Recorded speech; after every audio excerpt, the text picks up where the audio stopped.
تو اب عورتیں پیر بھی بننے لگ گئی ہیں، اور کیسے وہ عجیب قسم کے لوگ ہیں کہ جو عورتوں کے مرید ہونے لگ گئے۔ عورت پیر نہیں بن سکتی، ہاں عورت ولیہ ہو سکتی ہے اور ولیات ہوئیں، لیکن عورت پیر نہیں ہو سکتی، وہ کسی کو مرید نہیں کر سکتی، اور نہ ہی اس سے کوئی سلسلہ چل سکتا ہے۔ اگر کوئی صالحہ کاملہ ہوں تو شرعی حدود میں، پردے داری میں جو شریعت کے احکام ہیں، جیسے ہم نے ذکر کیا تھا حضور سیدہ طیبہ طاہرہ نفیسہ رضی اللہ تعالیٰ عنہ کا، جو سرکار سیدنا امام حسن مجتبیٰ کریم کی پڑپوتی ہیں، حضرت امام شافعی نے پردے میں ان سے علم پڑھا ہے، اور جب وہ بیمار ہوتے تھے تو حضرت امام شافعی کسی کو بھیجتے تھے کہ حضرت بی بی پاک سے عرض کیا جائے وہ شفا کی دعا فرما دے، ان کے ہاتھ اڑ جاتے، امام شافعی اٹھ کے کھڑے ہو جاتے۔ لیکن عورت پیر نہیں ہو سکتی۔ اور اب سوشل میڈیا سے ہمیں یہ معلومات ملتی ہیں کہ بعض مرد ہیں جو عورتوں کا لباس پہن کر پیر بنے ہوئے ہیں۔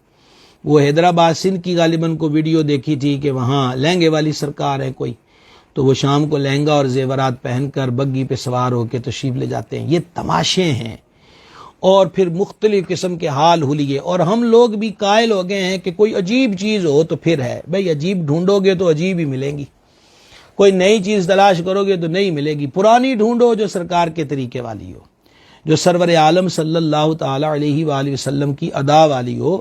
نئے طریقوں کے پیچھے بھاگ کر یہی کچھ ہے۔ تو لہذا پیر اور مشائخ اور ولایت جو ہے، اس کے لیے یہ جو تصور ہے مختلف قسم کے حلیوں کا، لمبے چوغے ہوں، وہ سبز ہوں، وہ سرخ ہوں، لمبے بال ہوں، کمر کے نیچے تک لٹک رہے ہوں، یا مختلف گہنے پہنے ہوئے ہوں، یہ کوئی فقیری اور درویشی کی علامت نہیں ہے۔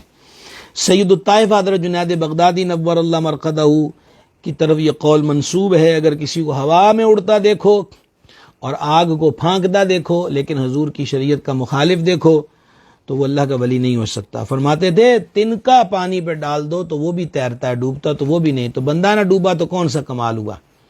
اور ہوا میں اڑتا کسی کو دیکھو تو یہ بھی ولایت کی نشانی نہیں، ہوا میں تو مکھی اور مچھر بھی اڑتے ہیں، یہ کون سا کمال ہے۔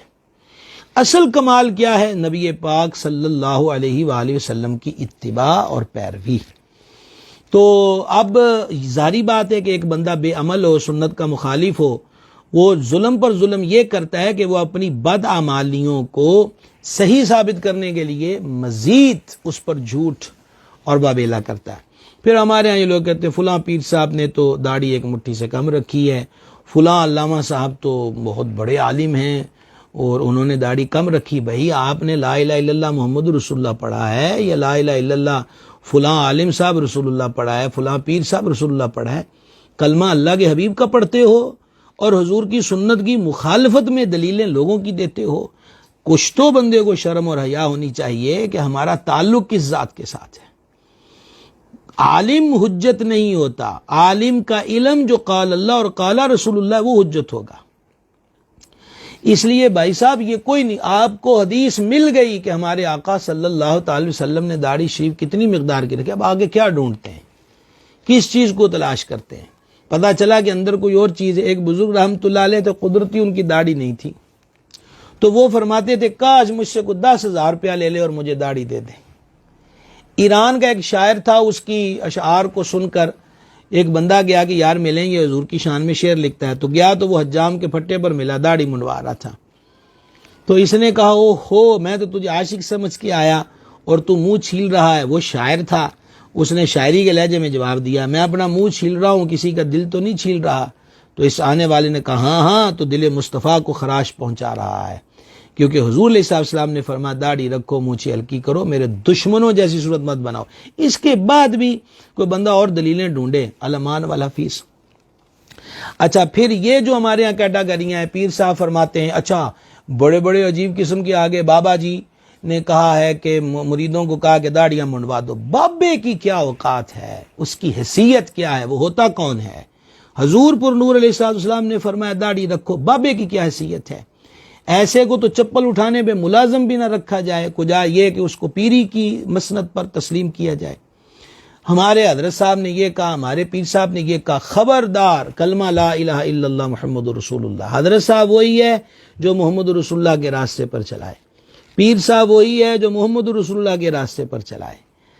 آقا جی سرکار وہی ہے ہمارا جو محمد رسول اللہ صلی اللہ تعالی علیہ وسلم کے راستے پر چلاتا ہے، اور جو بیچ میں سے پگ ڈنڈیاں نکال کر کسی کو کہیں کھائی میں گرائے کہیں کھائی میں گرائے، اس کو تو بھینسوں کے بھاڑے میں ملازم نہیں رکھنا چاہیے، کجا یہ کہ کہیں کہ یہ ہمارے حضرت ہوتے ہیں، شیخ ہوتے ہیں، پیر صاحب ہوتے ہیں۔ کیسی ڈرامے بازیاں، وہ جی بزرگوں کی رمز ہوتی ہے، غوث پاک کی رمز سے بڑی رمز کس کی ہے؟ 40 سال عشاء کے وضو سے فجر کی نماز پڑھی ہے۔ درویشی بابا فرید گنج شگر سے بڑھ کر کس کی ہے؟ 36 سال کا زود کمایا، کاٹ کی روٹی منہ میں رکھتے رہے کہ نفس جب کہتا تھا بھوک لگی ہے، رکھی سکھی کھا فریدا، ٹھنڈا پانی پی، ویخ پرائی چوپڑی نہ ترسائیے جی۔ تو کوئی حجت نہیں بھائی صاحب، کلمہ شریف لا الہ الا اللہ محمد رسول اللہ صلی اللہ علیہ وسلم، ہم نے اپنے مرشد کی بارگاہ میں ایک مدت گزاری، آج بھی انہی کے دامن کرم سے الحمدللہ وابستہ ہیں۔ ہمیں تو پل پل پر یہی حکم رہا ہے کہ حضور کی سنت پہ چلو، سرکار کے حکم پر چلو، بندہ خدا یہ کام خلاف سنت ہے یہ چھوڑ دیا جائے، سنت یہ ہے اس پہ عمل کیا جائے۔ ہم نے تو کبھی نہیں دیکھا، یہ لوگ اب نئے نئے اٹھے ہوئے، اور پھر یہ ایک باقاعدہ طور پر میں تو دیکھ رہا ہوں کلب بن چکے ہیں کہ ایک پیر کے ہاں مل آنر اور سیاستدان اور یہ وہ تھوڑے تھوڑے شروع ہوں گے تو پھر وہ ایسا ایسا لوگوں کے کلب بن جاتے ہیں۔ تو آپ جہاں بھی جائیں یہ دیکھیں کہ مدینہ شریف کا راستہ ملتا ہے کہ نہیں، حضور کی شریعت ملتی کہ نہیں، سرکار کی سنت ملتی ہے کہ نہیں، اسی میں سب کچھ ہے، اسی میں نجات ہے، اسی پہ رحمت ہے۔ یہ آج میں نے کچھ چند باتیں